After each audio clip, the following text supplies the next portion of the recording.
What's up, Restoration Nation? Rico Garcia here. Really excited. Look, before we jump into anything, I want to go ahead and give you one quick reminder.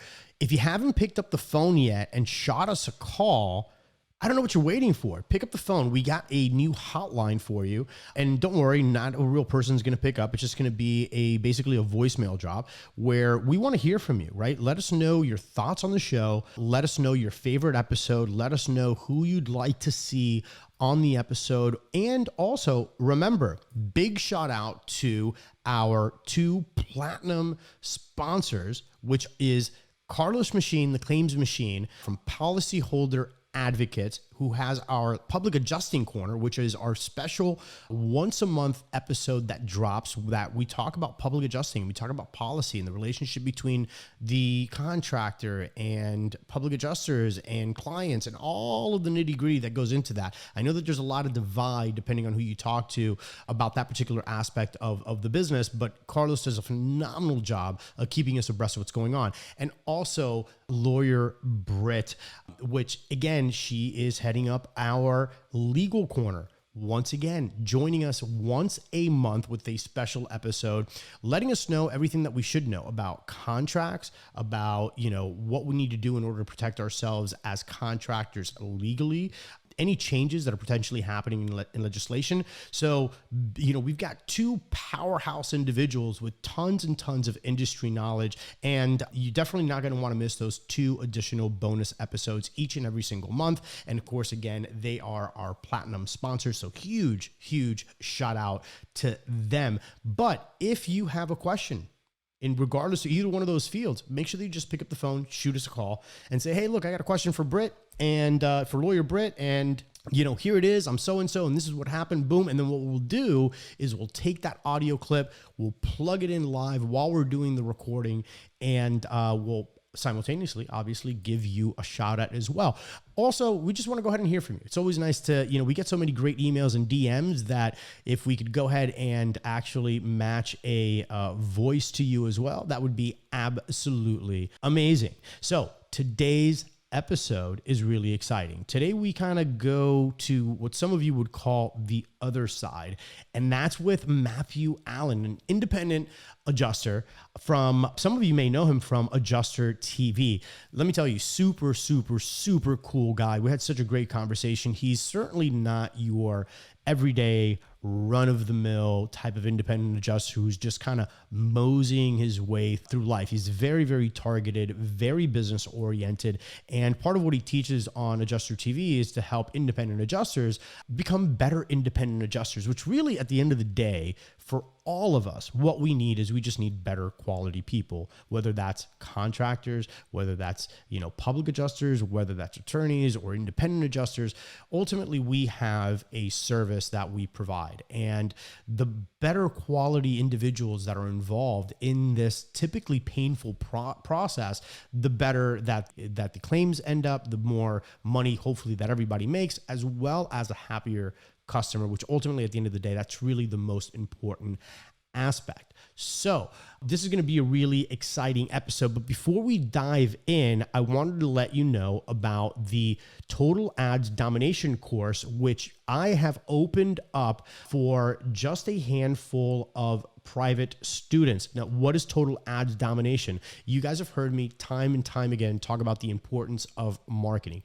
Total Ads Domination is going to be your very first stepping stone. If marketing has ever intrigued you, if you are kind of wondering what your marketing company is doing, if you're tired of dealing with marketing companies and you just wish that you had this skill set, or if you wish that someone in your office could learn this skill set, then Total Ads Domination is going to be for you. And here's why.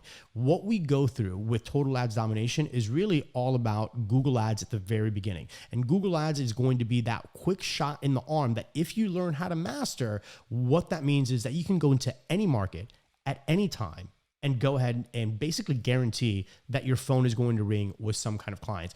And that's the beauty of Google Ads. And with our course, you're going to get all of the video recordings that you can go through at your own pace. You're going to have your own membership area. You have lifetime access 24 hours a day, 7 days a week, plus to make this even, such a sweet deal. And more importantly, to alleviate any kind of stress or concern about what if you don't understand something, or what if something changes. What we're also doing is we're throwing in a minimum of 10 coaching calls, one-on-one coaching calls live via Zoom once a week. So that way, as you're making adjustments in your campaign, as you're learning this whole new skill set, as you're getting leads and you need to optimize to try to get more leads, we can go ahead and help you with that.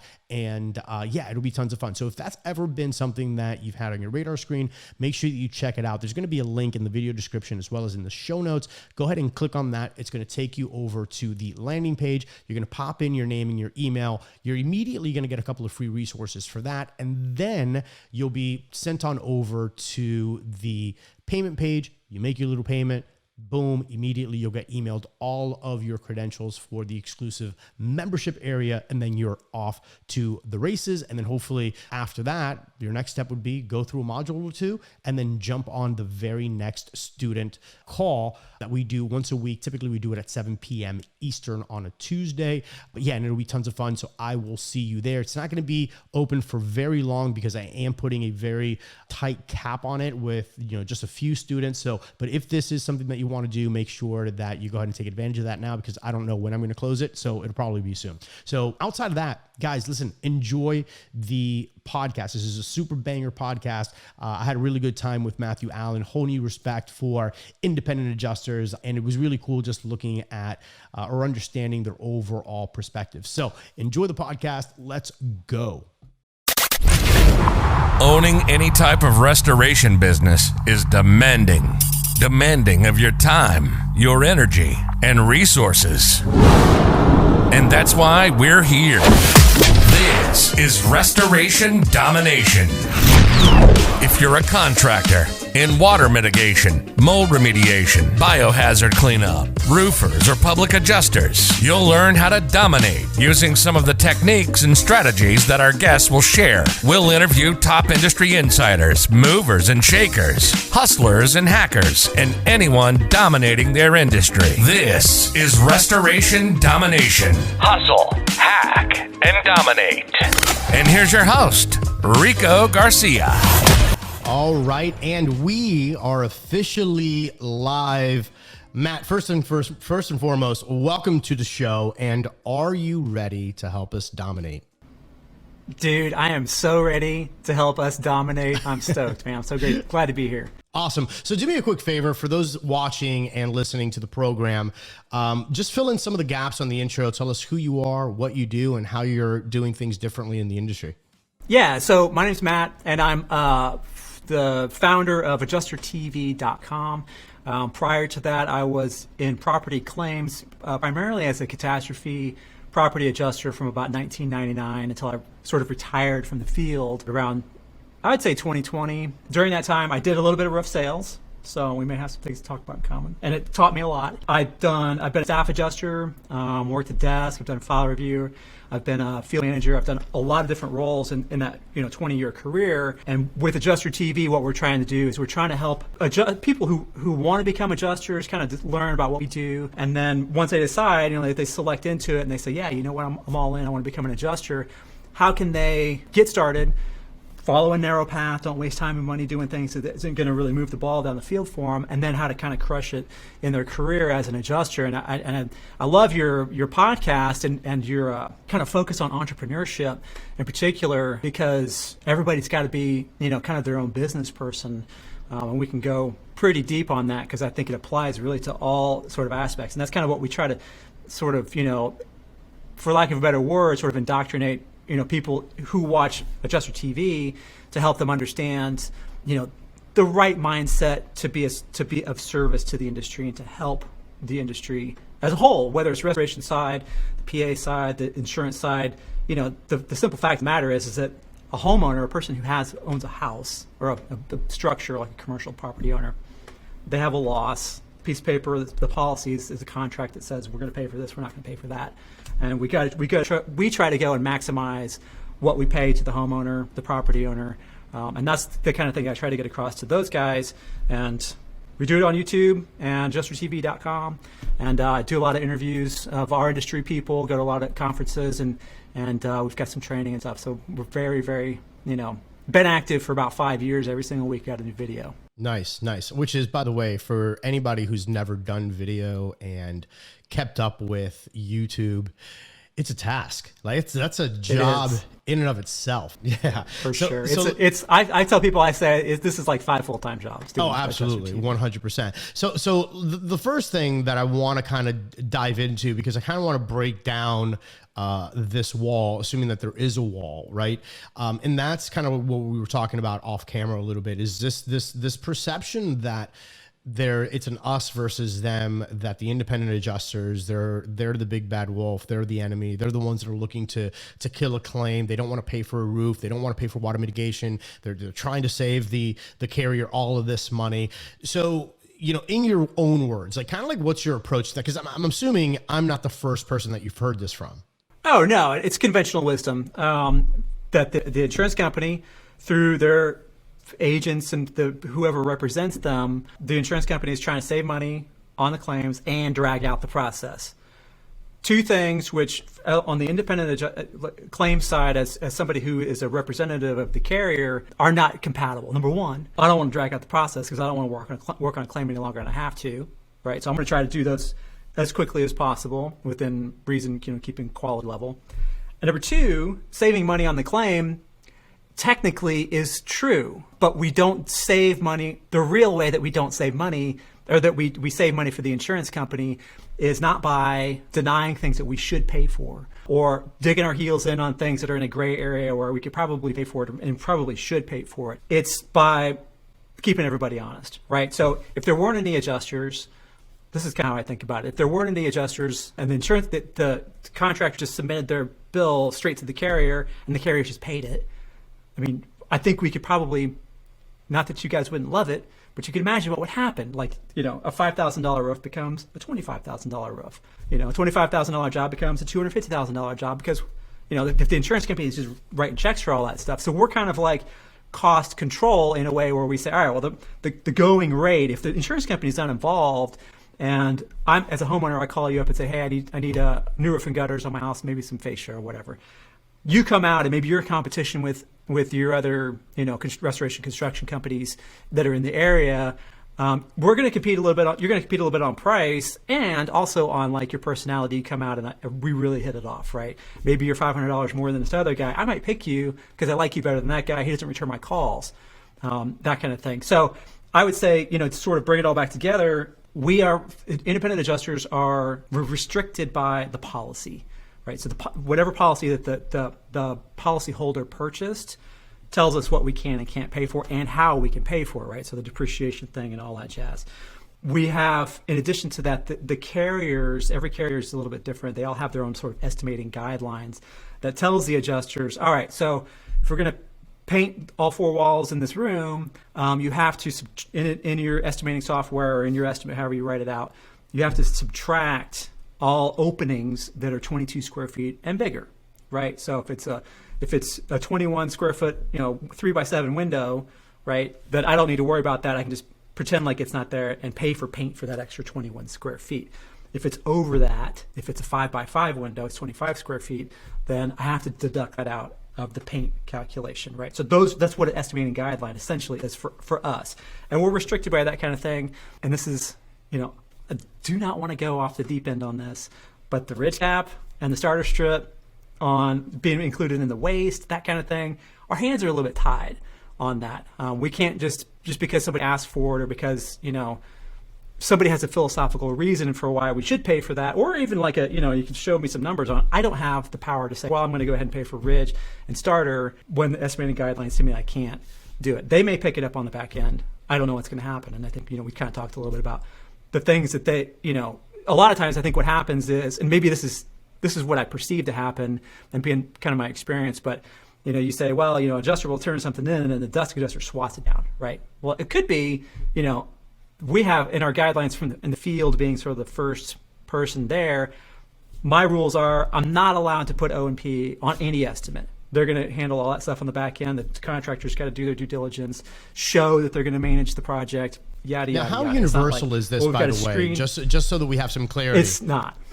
It's not. It's not universal. Like every carrier is a little bit different. Like carrier A over here is like put an O&P on everything. You're replacing the screens and doing an AC comb, O&P. Got it. Right. And then these guys are like, we got fence, deck, drywall, paint, roof, gutters, siding, windows, yada, yada, yada. You can't put O&P on that. We're going to handle it on the back end. Right. So that's kind of like, I guess in a sort of big nutshell, that's kind of our world and where with the room that we have to play. And obviously there's gray areas, and I think that where a lot of independent or staff adjusters, they ignore the gray area and they don't realize that you can push out into certain places. And if something's a little bit out of the ordinary, as long as we document it and it's demonstrated, you need scaffolding on the back side of the house. You need, you can't get down.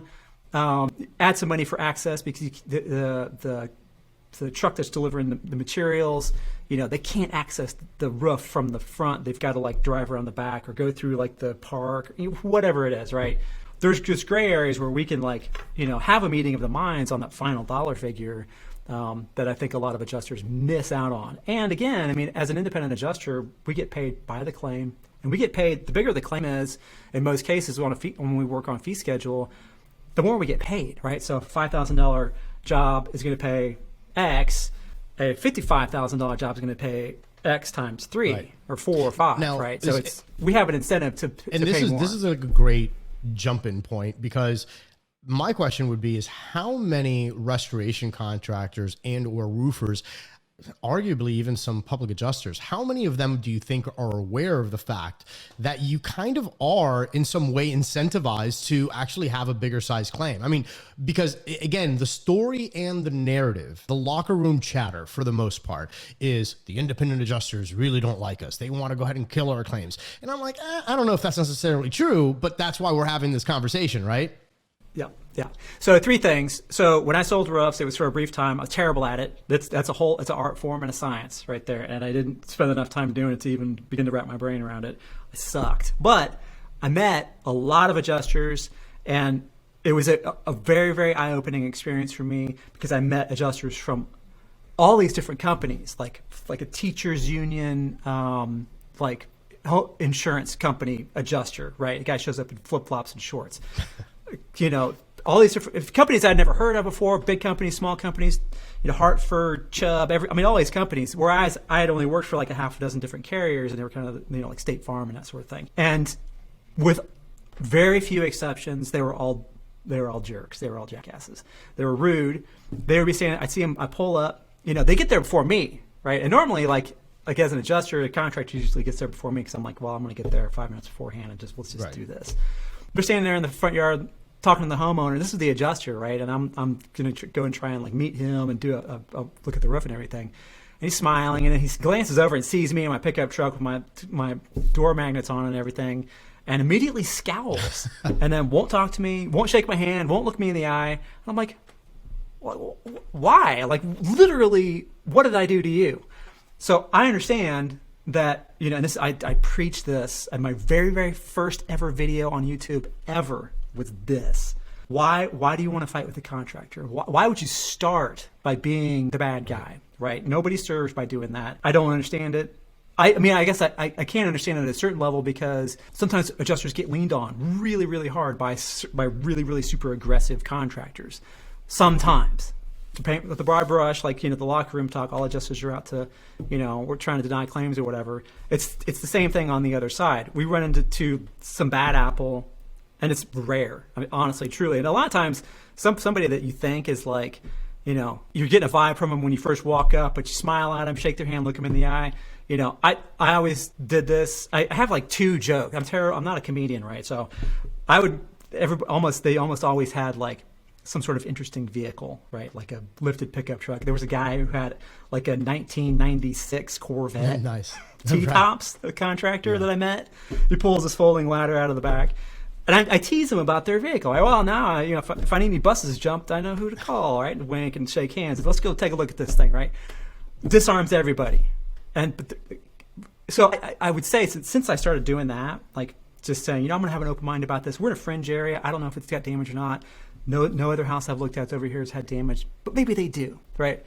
my anxiety goes away, and I go look, and maybe they do, maybe they don't, right? So we'll take care of the roof as we find it. What was the rest of the question? The core of the question was, do you think that, contractors and even public adjusters understand or realize that you guys are actually to some degree incentivized to have these bigger claims? Right. Because the bigger the claim, the more you get paid, right? Essentially. That's true. That's true. And when we work on fee schedule, there's other times where we're going to work hourly or like a T&E bill, which is still like you get paid more, the more work you do on it. But for a fee schedule, it's, $0 to $5,000, we might get $300, right? And then $5,000 to $10,000, we get $550. From $10,000 to $25,000, we might get $550 plus 1% of everything over $10,000, so on and so forth, up until like $100,000 plus, we might get 2.3% of that, right? So you can make a pretty good money, and we're not doing like all the extra work that a PA or a restoration company is doing. We're not ordering materials. We're not scheduling. I'm not negotiating with crews. I'm not, doing all that stuff. I'm not going like months later, or hopefully not months later, but definitely weeks later, and collecting the second check. I'm not going to the mortgage. I'm not doing any of that stuff. All I'm doing is going and scoping the loss, taking some measurements and photos, writing an estimate, handing them a check. See you on the next one. Hopefully not, because we don't want you to have claims. Right. So I would say that I've had to, like, as a last resort, if I'm with somebody and I'm like, listen, I just can't pay for anything. None of the stuff that you're showing me is hail damage. I'm sorry. And the guy's still not, he's telling the homeowner that, well, I know that I have proof facts that, such and such insurance company, after 60 days, they tell all their adjusters to deny everything. That's not true, and it's nonsense. But I hear that kind of thing, right? And so I'm like, listen. And sometimes I got to show the guy, like, I get paid more. The more damage I find, the more money I make. I get basically a commission on the total amount of this claim. I can get in more trouble and get gigged on my metrics as an independent field adjuster for missing damage. If I go to a house and pay for the roof and the gutters, but there was 27 feet of awnings across the back and fence and a grill cover that all got banged up as well, and I don't have those on my estimate, and I get QA'd, I'm going to get a phone call, and I'm going to lose points. Which, when I get on the list of when I get called to go on deployments, they look at that. They say, well, technically, customer service, Matt's great, but technically he's terrible because he misses damage all the time, right? It creates more work for the insurance company if people just pay just a little bit just to get the claim closed and like get a fee bill and move on to the next one. The insurance company has to, because it's going to come back 99.9% of the time. It's coming back to the insurance company. The insurance is going to be mad, right? Because the contractor came out and showed me all the stuff that the adjuster missed, right? Why would that sets up everybody, like the insurance company and ultimately that adjuster, because he's going to get a bad name for doing that, for failure, right? It damages that trust between the homeowner and the insurance company, which is the thing that all three of us, PAs, contractors, and us as independents, we're all like involved in that relationship, right? When that gets damaged, the carrier gets mad because they could lose that customer. That's the only thing that they care about, right? 1 in 10 people over their whole life are going to have a claim. That 10% of people, that's a significant amount of people that they could lose if the claims are not handled properly. So they incentivize us to find as much damage as possible, keep it within the constraints of the policy and the estimating guidelines. And if you and I are out there and I write like a pin sharp, note perfect estimate that follows exactly everything, but you're like, listen, there's no way my guys can do X, Y, and Z. Can we negotiate a little bit on this? Absolutely, 100%. And we should be negotiating on things and saying, hey, listen, we got a final price, we got agreed scope and cost of repairs with the contractor. He's ready to do the work. That claim's done. The carrier isn't going to like come back, in my experience, and in my experience as a desk adjuster, they're not going to come back and slap things down because the claim's closed, right? Yes, things reopen. They find more damage, right, that neither one of us could see for whatever reason, right? But ultimately, especially on the cat property side, we want to pay for everything that we can, because if we go out on the storm and we don't find any damage at all, we get 50 claims and they're all no damage claims, we're not going to make very much money. We'll make okay money, right? More money than the contractor who's not going to get the roof bought, But I want to go out there and see craters. I want to see 2.5-inch, overlapping hail hits on everything. That's what I want to see, right? And because that's where I make most of my money, and that's easier. It takes less time to total a roof than it does to poke around at bird poop and right, exactly.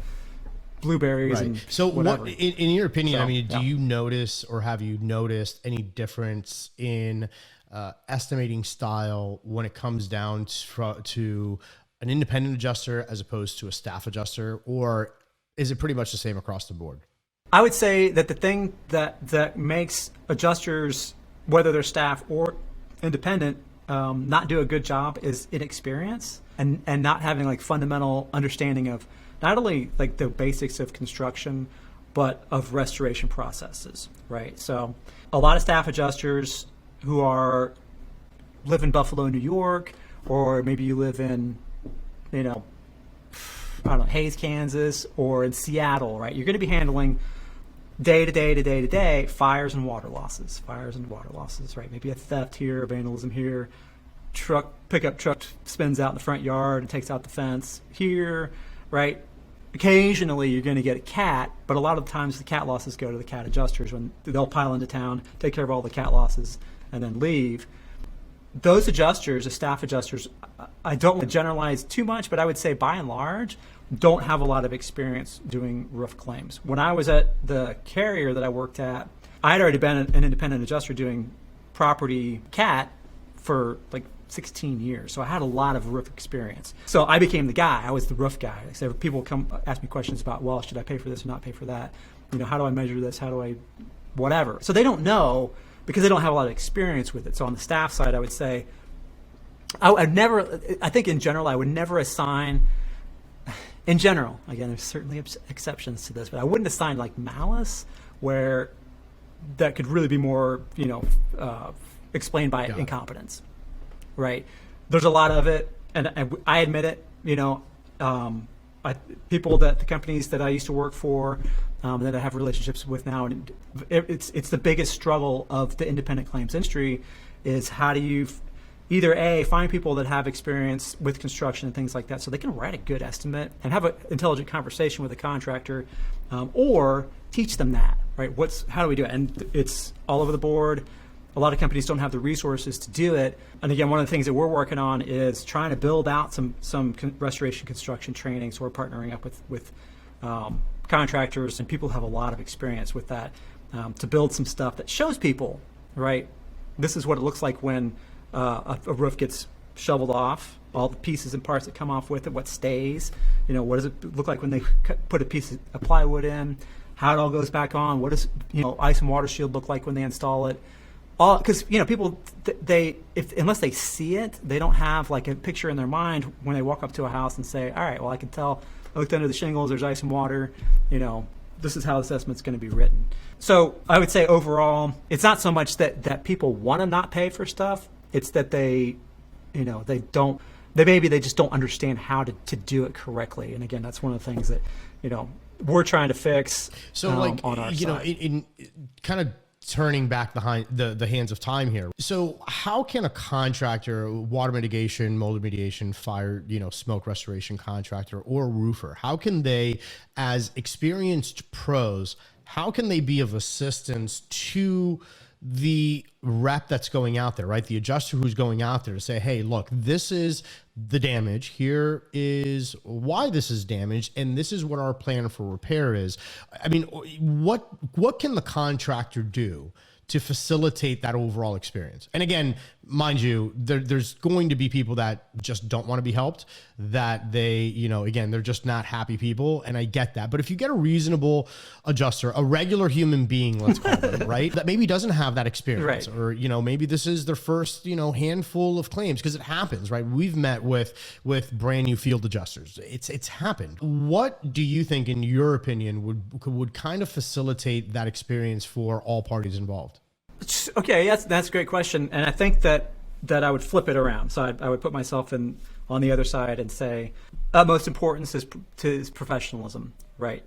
The very first step is to build rapport with the adjuster, right? Even if the adjuster seems like he's going to be a jerk, or it's like kind of like looking around, like you're like, oh, this is a total noob, I would say to always act professional, develop rapport, do the same thing, that I did with contractors, disarm a particular, a meeting by eye contact, handshake, telling a little joke, comment on the weather. Did you see that guy? He's got that, sweet ass Harley in the next driveway over. Right. Whatever, something, right? And it doesn't take a whole lot to make somebody relax a little bit, because a lot of times the adjusters feel like they're going to walk up and get punched right in the face. Is what they feel like a lot of times. And if they don't know anything, the fear of that right. gets cranked up, because they're like, oh, they're going to find out I don't know anything. So I would say develop rapport, always act very professionally, and then sort of position yourself as, and I know people are busy, they got a lot of stuff to do.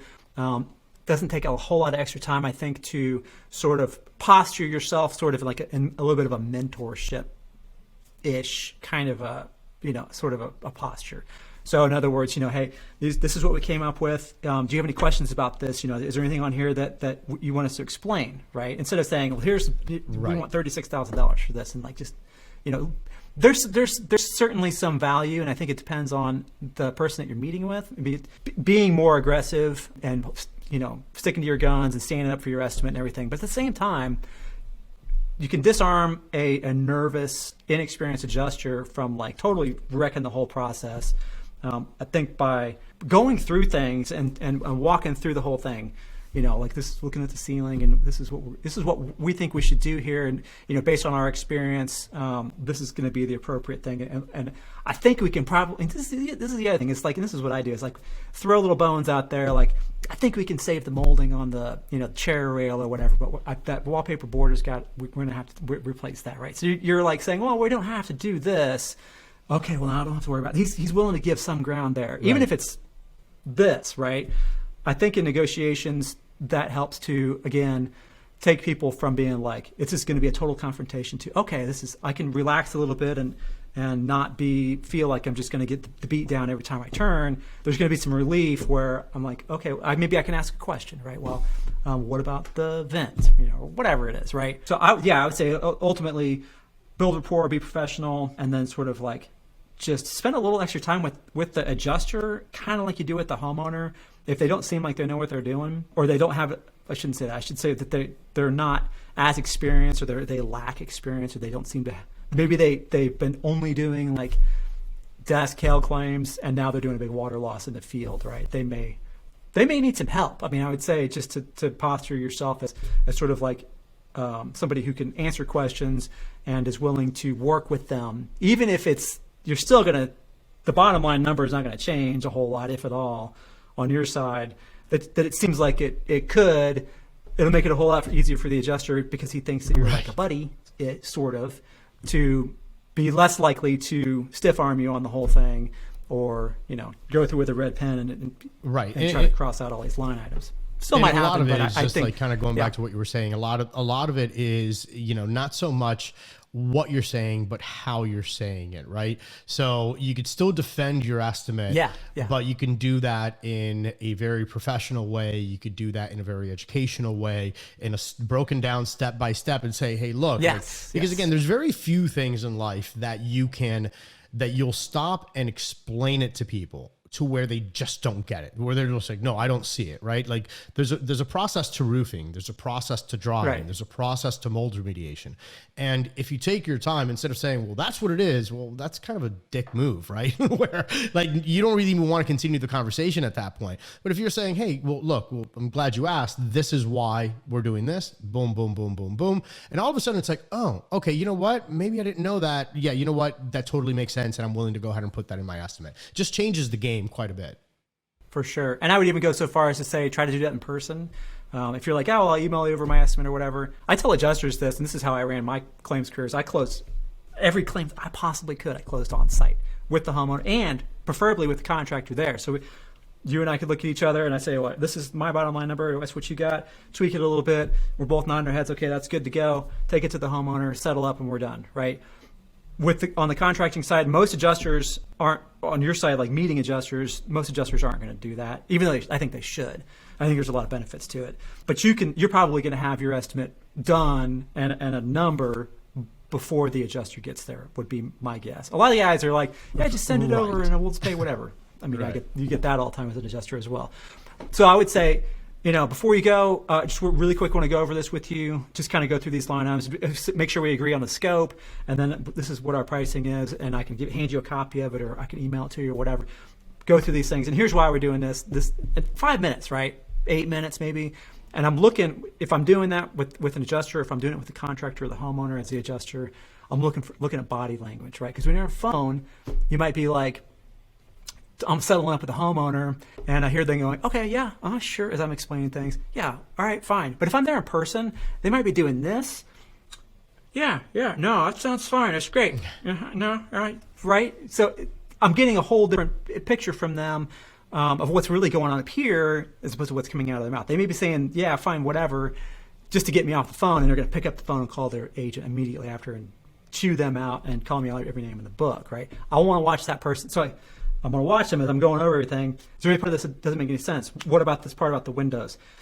Yeah, well, I was wondering about that because so-and-so said da-da-da. And so you can stop things where they are and make sure that the whoever you're talking to has a full picture of what you're trying to say. And I think that physical component, being able to watch somebody's body language, makes that a lot more effective and reduces all the back end extra work that we got to do on either side.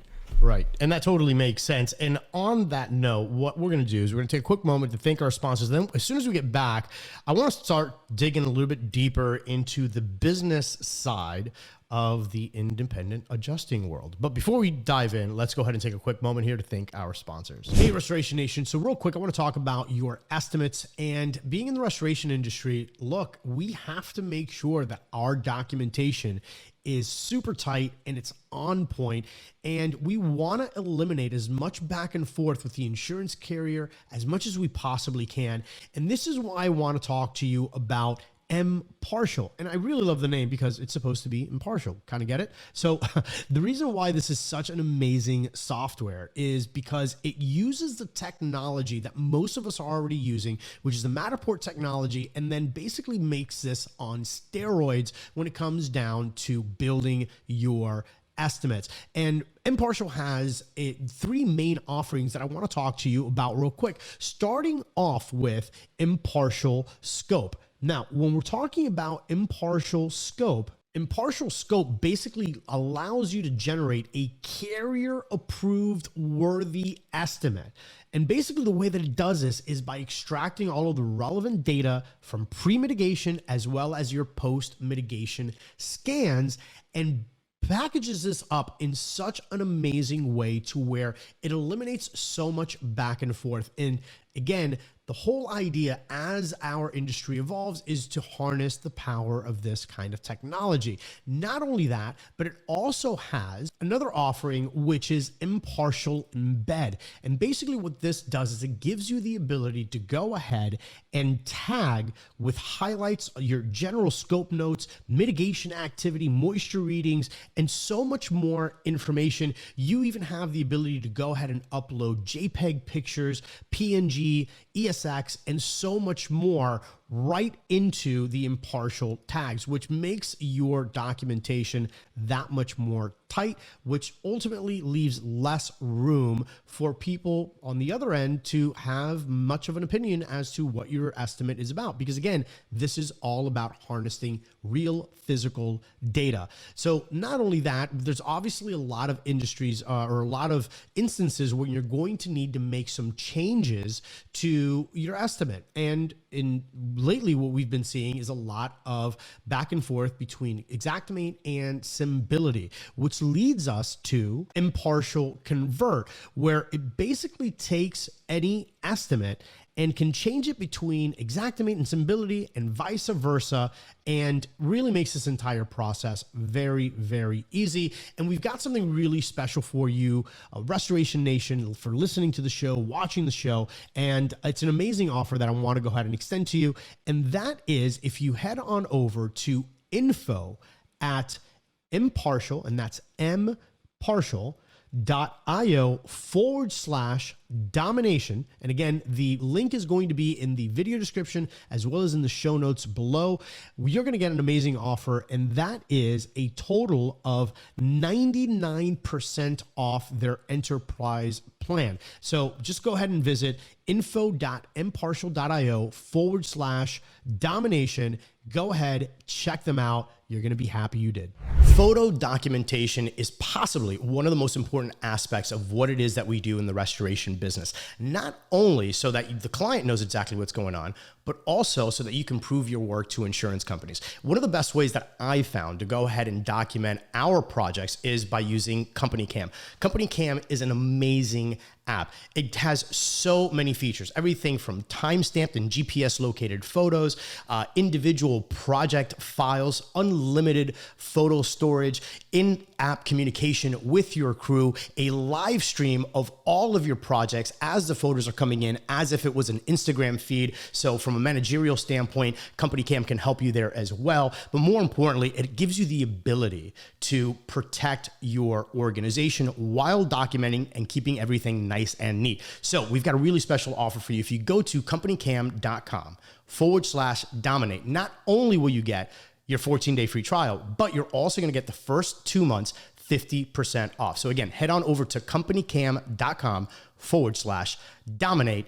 Get the app, and I'm sure you're going to love it. All right, so we are back, and where we left off was talking, kind of switching gears here a little bit, and now we're going to start talking about the business aspect, right? The entrepreneurial aspect of the independent adjusting game. Because a lot of it, it's funny. Like most people don't even realize. At least for me, even for me, I was like, it's an independent adjuster. It's like whatever, right? It's like okay, but there's this whole entrepreneurial, right? Because you kind of just buckle it in with the staff adjusters and everything else, right? You don't really think about it, right?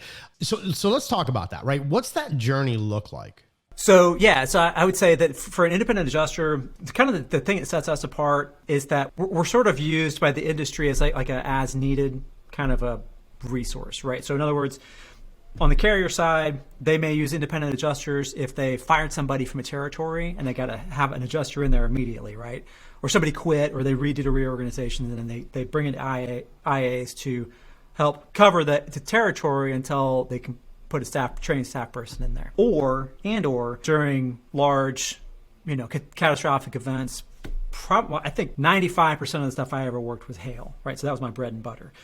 So big hailstorm hits Omaha.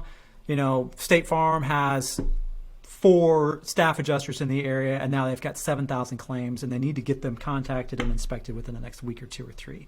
Right. So they bring in extra people. They don't want to keep those people on staff. So they'll pay an independent adjusting firm like Pilot Catastrophe, Crawford, Alacrity, these other companies. They'll have contracts and they'll say, hey, we had a hailstorm. We need 60 adjusters. And they'll have a list of people that they want that they've worked with before. And they'll say, 10 of them could be the people on this list right here. I'll email it over to you. That'd be great.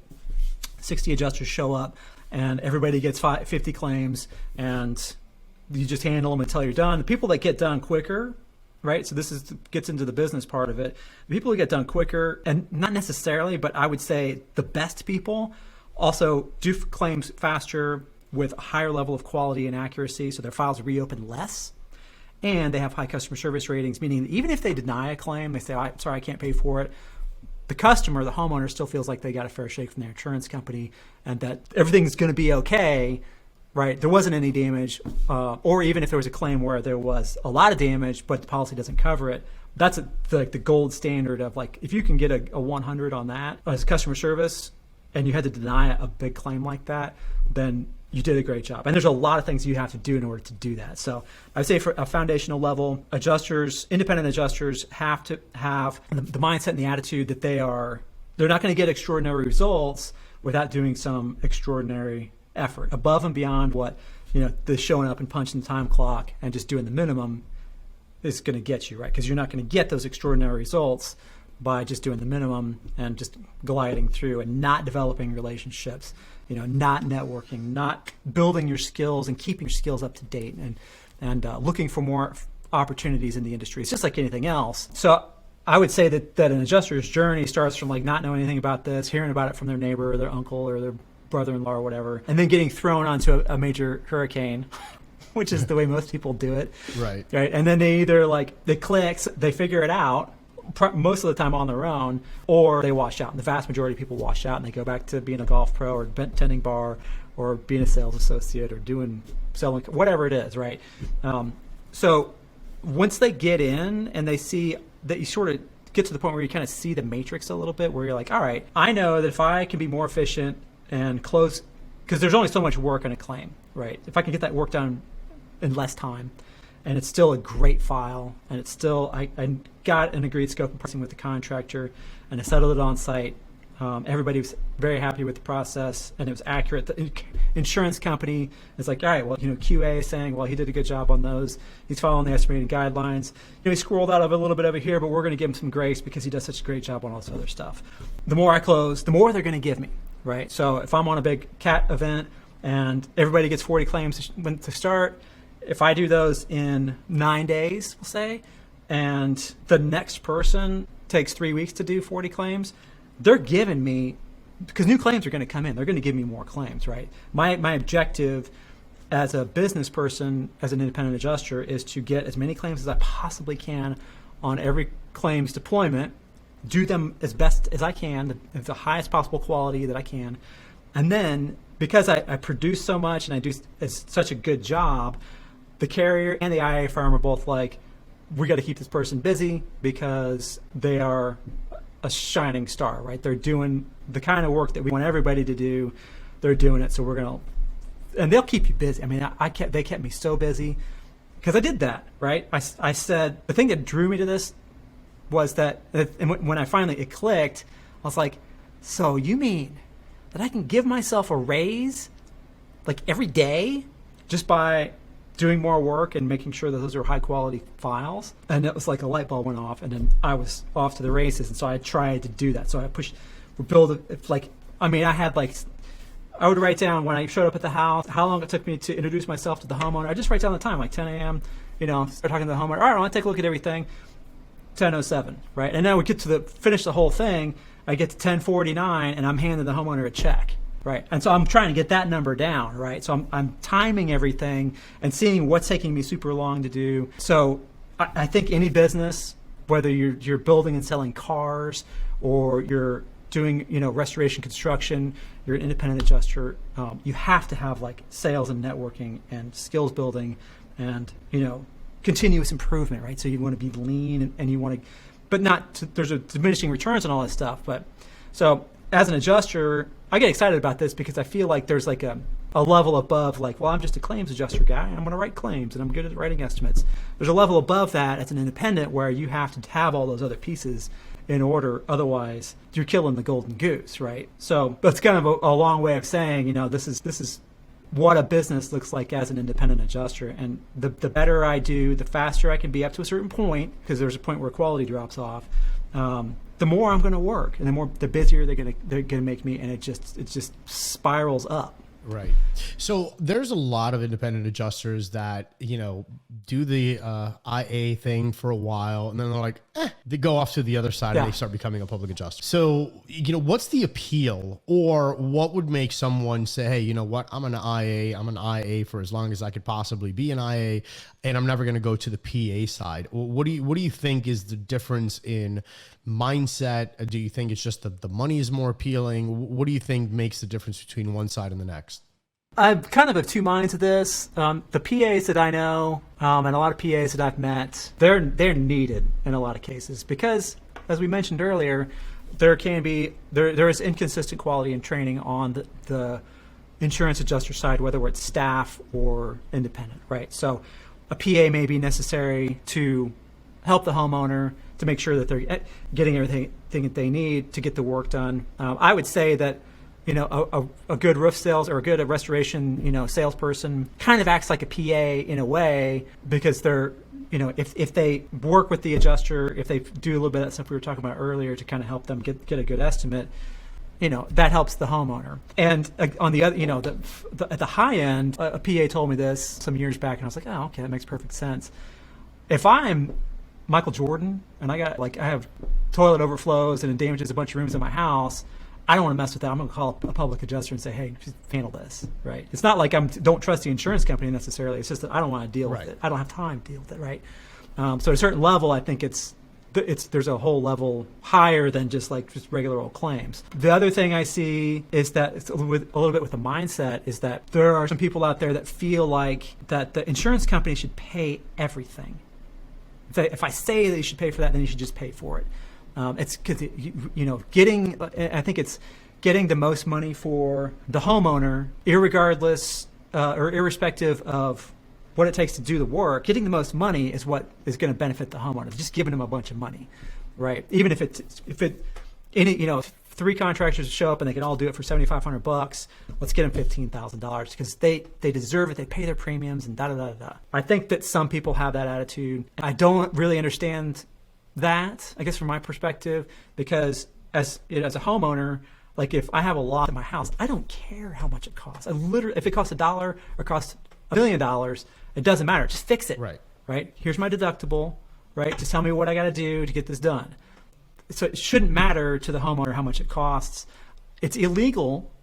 I think I'm saying that correctly, but I don't think it's legal for a homeowner or a policyholder to gain money, like to benefit from an insurance claim, right? So if it's $7,000, you can do the work for $7,000, and you give them an extra $5,000, they just stuck in their pocket. That's against the law. I don't know. Some people, and I don't think very many people go from the insurance claim side to the PA side. I know some do. I know that there's people out there that have social media presences where they talk to both of those groups together, which I don't do because I don't. The PAs can have their own thing.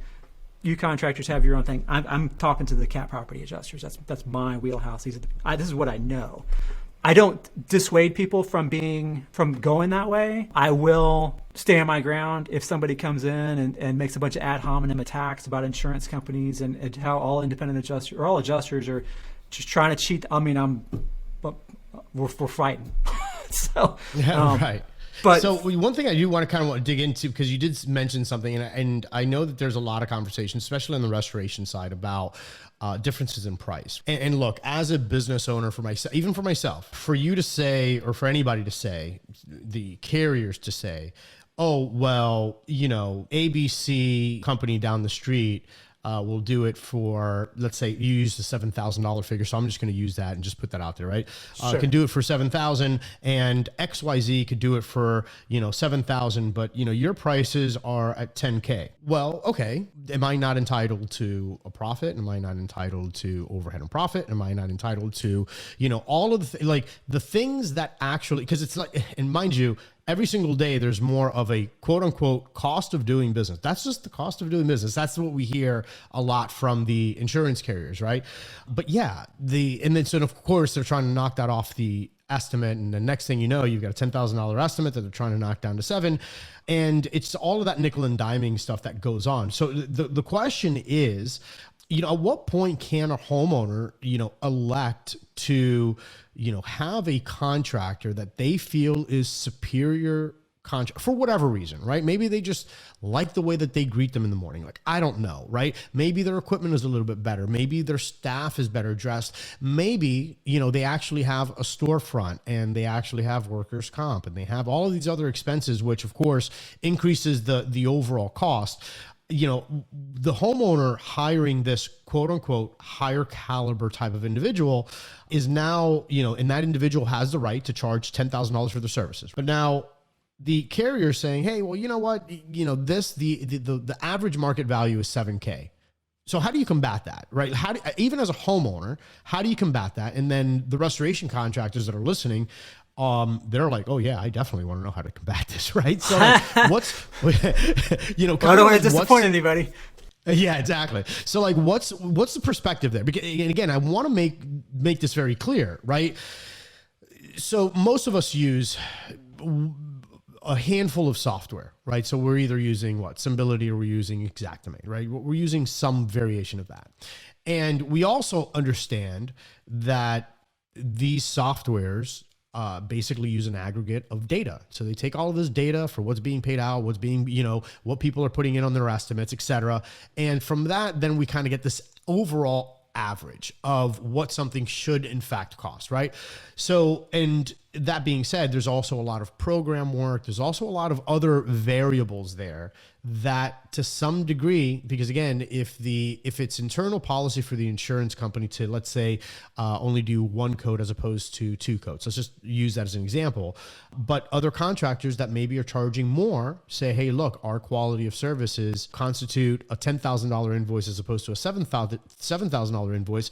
What should that argument look like from the homeowner standpoint and or from the restoration contractor standpoint? So I would say Xactimate, Xactware, Verisk Analytics is what they want to be called now. They are significant part of their business is their price database, right? And it's based, they do the research and they come up with the numbers by zip code, right? So if you're like where I'm at, there's like 2 zip codes that covers 100 square miles. So there could be differences in prices from one side of that to the other. In other places like in Dallas or LA or Chicago or whatever, there's zip codes are all little small areas. So as far as pricing goes, there's got to be some kind of a benchmark, I guess. Xactimate, I think, does a pretty good job.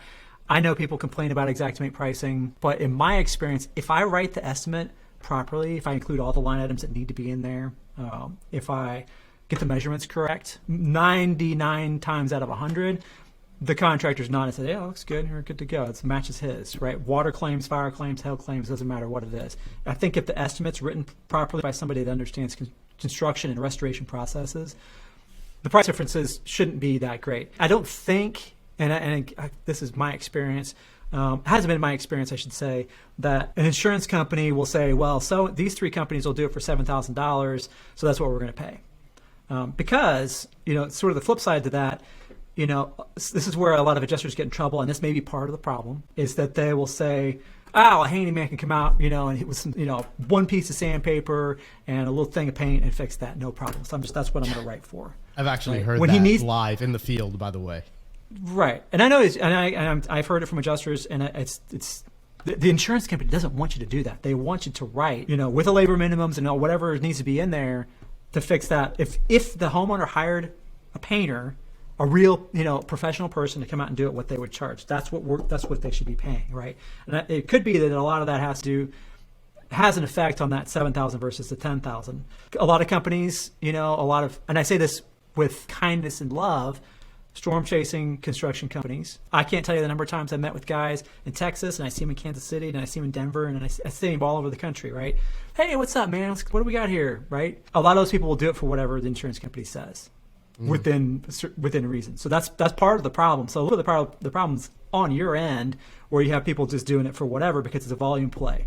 They know I'll take. So going back to that point, 100%, because that's exactly what I'm referring to. Again, all of these, estimating softwares, they collect their data from somewhere. Right. And so if you see enough of that, and also, and again, look, I don't have a horse in the race am I for program work or against program work? Like, I don't have a horse in the race, right? I think you need to do whatever works well for you as a restoration contractor, and you got to figure that out. But that being said, if you are, doing huge volume of projects at a certain price point with certain constraints, and those projects are getting done, well, that data is being fed back somewhere. Like, ultimately that trickles down to what, quote unquote, what the real companies are doing out there that are maybe not on program work or whatever. Typically when you look at pound for pound, like what that pricing is, there's a substantial difference there, right? Yeah. And listen, that was going to be a third thing I talked about, was that program work, managed repair, direct repair stuff.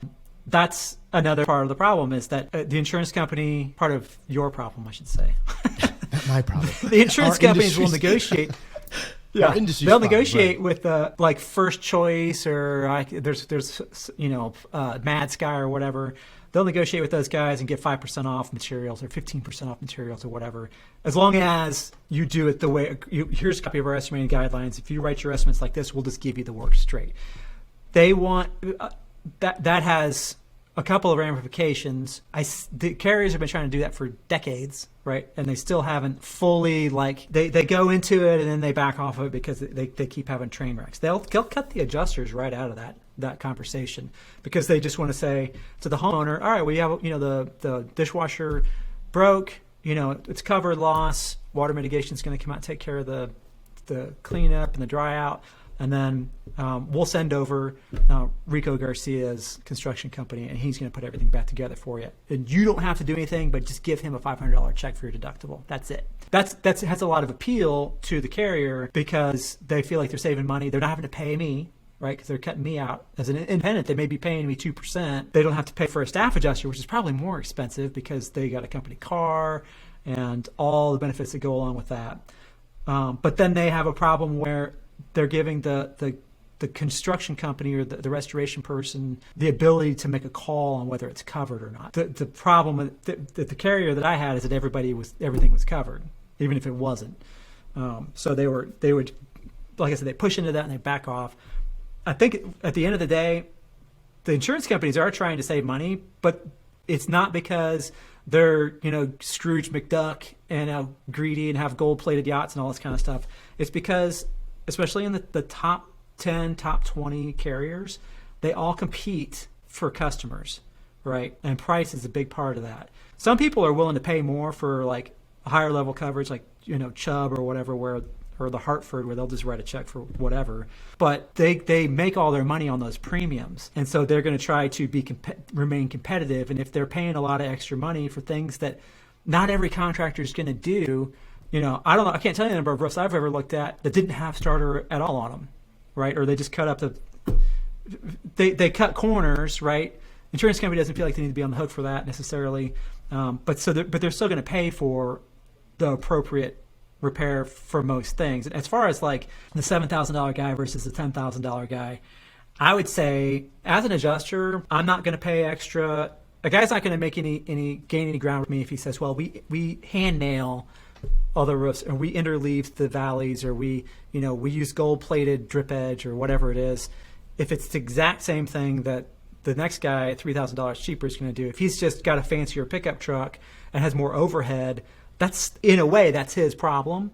But if you can make a compelling argument, that the extra things that you want to put on the estimate are legit, well, let's talk about it. I can work with the guy a little bit as an adjuster, and I don't think a lot of adjusters realize that they have that power. But if it's straight apples to apples, I can't deviate a whole lot from Xactimate pricing without having some compelling reason to do so. Just because, but I think Xactimate pricing, and again, people can certainly argue this, takes into account the workers' comp, the buying and maintaining equipment, all in that component pricing part of the software. So I don't know. It's challenging and I don't know that it's necessarily productive without documentation, we should say, for a contractor to, when you're standing out there with the adjuster, to start hammering on them about, well, it should be this way. You should do, because it becomes a philosophical debate that I just can't. Right. There's nothing I can do about it. Right. Right. So I would say, ultimately, provide some documentation. It could be just that it's a premium level material, right? It's like some high end Anderson windows versus like generic, medium sized casement that's in Xactimate. It needs to be casement plus or whatever it is. That could be the difference, right? Or it's something like an access issue. You're going to need. Just document everything. I guess that's for the adjuster. Like, let's look at it from our side, right? If I turn in an estimate and I just add $3,000 in a line item and say, well, this guy wanted that, without showing what it was for, it's going to get kicked back to me. I can't pay it. Right. Right. But if in my notes, in my loss report and everything else, I write down discussed claim with the Mastercraft and. They brought these things to my attention. I addressed these. I called my manager and double checked, and he said, "Yeah, that's fine. Just get that sucker closed, right? $3,000 extra bucks. Sounds like it's we can justify it. Put a note in the file and close that sucker. That's all they care about, right? It can't be willy nilly. So in other words, I should say, do a little bit of legwork, a little extra work to document that you do need that extra $3,000." Right, depending on the other guy, maybe he's just not going to do it. Everything else that's going on, and that totally makes sense. But our debate to some degree within the industry is, especially on the restoration side, and I think that we're seeing a lot more of this. And this is kind of outside of the scope of what the field adjuster really deals with on a day to day. But it's how fast is in fact Xactimate or Ursanbility or any of these softwares. How fast are they keeping up with some of this inflation at times? times. I mean, especially when you're looking at lumber, what it was the beginning of this year. I mean, you just could not keep up, right? And these are like real costs, and also just from a business perspective, and again, this is much more philosophical, but there are companies out there that are doing it by the book based on certain prices and certain criteria, but then they're worked to the bone, and there's a lack in efficiency that typically causes either secondary damage or really, really bad workmanship, right? And the reason for that is because in order to keep that guy employed, you need to be off to the next one quickly. So you can't, number one, you don't pay attention to the customer. Number two, you sometimes neglect the project that you're actually doing because there's just not enough skin in the game. So now it's becoming this commoditized product, right? Where it's like, well, it's what the average price is, so that's what it's got to be. Whereas you do notice a difference when, and again, not always, but as a general rule, you do notice a difference when you are dealing with an employee who, guess what? Who's actually well paid, who's got, certain perks, who doesn't feel like he's working 15 hours a day because, he's got another project that he has to be at tomorrow morning, because you can concentrate your energy and your effort on this one project. Well, in order to have that super, super happy organization, well, guess what that takes? It takes money. I mean, I don't care how that translates, but it takes money to actually, prop that kind of, morale up in a way.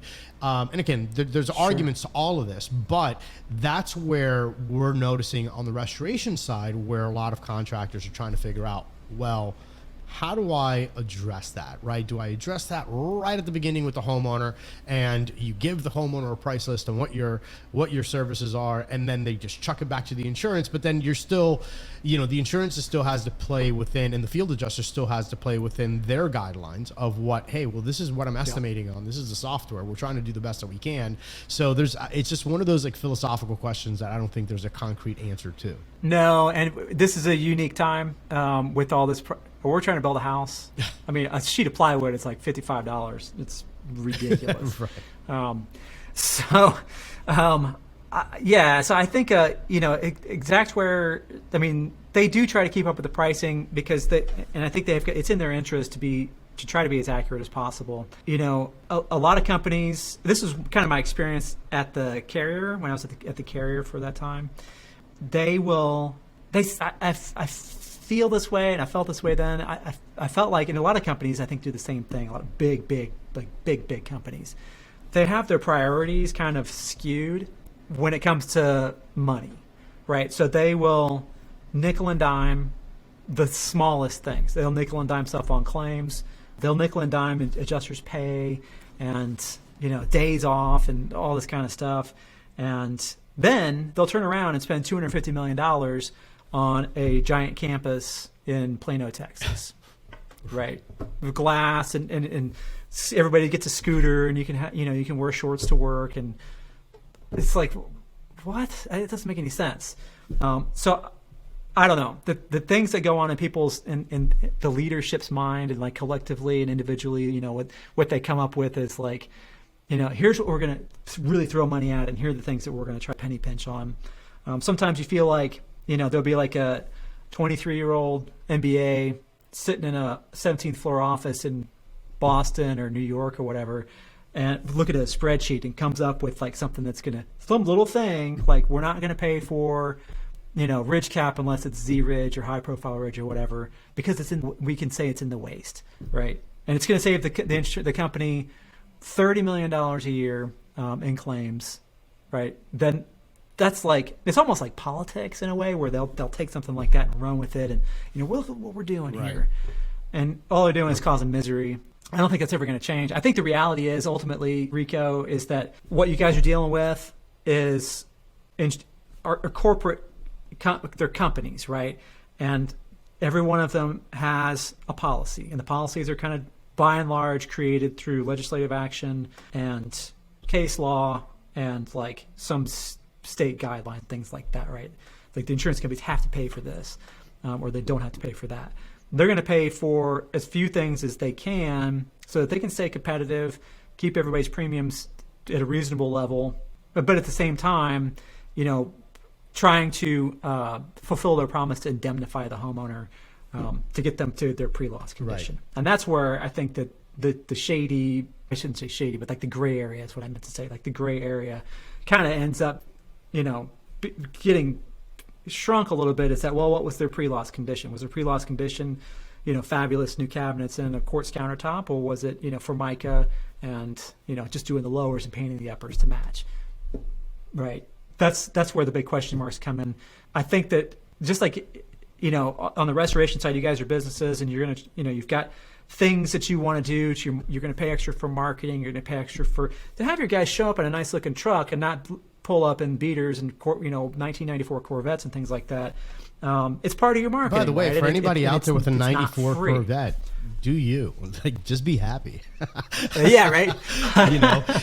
But if everybody sees your construction company's trucks and they're all the same, they're all a nice F-150 they're all the same color and everything, that looks very professional. That looks high end to me. That looks like a company that's does a lot of work besides storm work, especially if they don't have like graphics and hail this and hail that, and we're going to get you money all over their sides of their vehicles. I mean, that's kind of what you guys are competing against in some ways. Just like you guys have that do those things in order to increase your bottom line. It has a return on it, right? So you're not going to spend money to not get money back from it. And I think the insurance companies do the same thing. They're writing a fine balance between keeping people and not paying for quartz countertops when they didn't have quartz countertops, or tearing out everything when they could try to just repair the floor in the corner. So they make those decisions for better or for worse. And I'm not an insurance company's spokesperson or anything like that, so don't quote me on any of this stuff. But that's kind of what I've seen. It's bad faith to not pay what we owe according to the policy. To try to save money just for the sake of trying to save money on a claim is bad faith. That's against the law. So again, I'll go back to what I said in the beginning. I wouldn't assign malice where it could be more easily explained by incompetence and inexperience. And that totally makes sense. Overall. And that totally makes sense. I think we've all, whether you're a roofer or in the restoration side of the business, like we've all had that experience, right? Where you get really good field adjusters and everything is, honky dory. And then you also get, the field adjusters that you just tell don't really know what's going on yet. And then again, it's not so much like what you say as opposed to how you say it. So Matt, obviously we've talked about a lot. There's so much more when it comes down to this particular topic, right? I wish we had some more time, but for anybody who's like listening and be like, oh cool, I'd like to catch some more of his stuff. Like where should people hunt you down online and where can they find more of your stuff? Yeah, so people can go to AdjusterTV.com, and we've got every video that we put on YouTube is on AdjusterTV.com, and then obviously on YouTube, if you just do a search for Adjuster TV, the first thing that pops up is the lightning bolt. And yeah, those are the main places. And we have a community on Facebook. If you go to facebook.com/groups/AdjusterTV, we've got a group of adjusters, and there's some contractors and PAs in there, but it's mainly adjusters. And we talk about, it's a lot of new people, and maybe they'll get an idea to kind of see what we're trying to do to help people get the right mindset about doing this work. And that, we want to pay, and we were always told, and I'll end on this, that I've never had a meeting of any kind, orientation meeting or otherwise, where somebody stood up in front of a room full of adjusters and said, all right, today get out there and save as much money as you can for the insurance company. It's never happened in 22 years of doing this. What they say is get out there, and if you can find a way to pay for it. Get it off my desk. We want to get the homeowners taken care of. We don't want these popping up for a bazillion supplements later. They don't want that, right? Because that costs way more money than just taking care of it right the first time. So that's what we try to teach awesome. them. So Restoration Nation, make sure that you check out the links that are in the video description as well as in the show notes below. Go ahead and check out the Matt's YouTube channel. Get a little bit more familiar. Maybe you might want to just be a fly on the wall. Who knows? But just make sure you go ahead and check him out. Yeah. Also, for future reference, if you have any questions or for our upcoming guests, or if you want to make a comment on our current episodes or any episodes in the past, make sure that you go ahead and pick up the phone and dial 678-TALK, the number 2, us. So 678 talk to us, and you'll be able to leave us a voicemail. Just let us know your name, your company, and what we'll do is we will go ahead and pull that voicemail and then blast it on the podcast as well. Give you a quick little shout out. And then meanwhile, make sure, Restoration Nation, that you stay tuned because we've got some really special things coming up over the course of the next couple of weeks with our legal corner and our public adjusting corner. And until then, make sure to remember, hustle, hack, and dominate. You've been listening to Restoration Domination, interviewing the restoration business's top industry insiders, the movers and shakers, the hustlers and hackers. We hope you've gotten some useful and practical information from the show. Make sure to like, rate, and review. Hook up with us on Instagram and subscribe to our YouTube channel at Restoration Domination to catch video interviews, highlights, and behind-the-scenes content. And follow your host at Rico Garcia Jr. Till next time, this is Restoration Domination. Hustle, hack, dominate.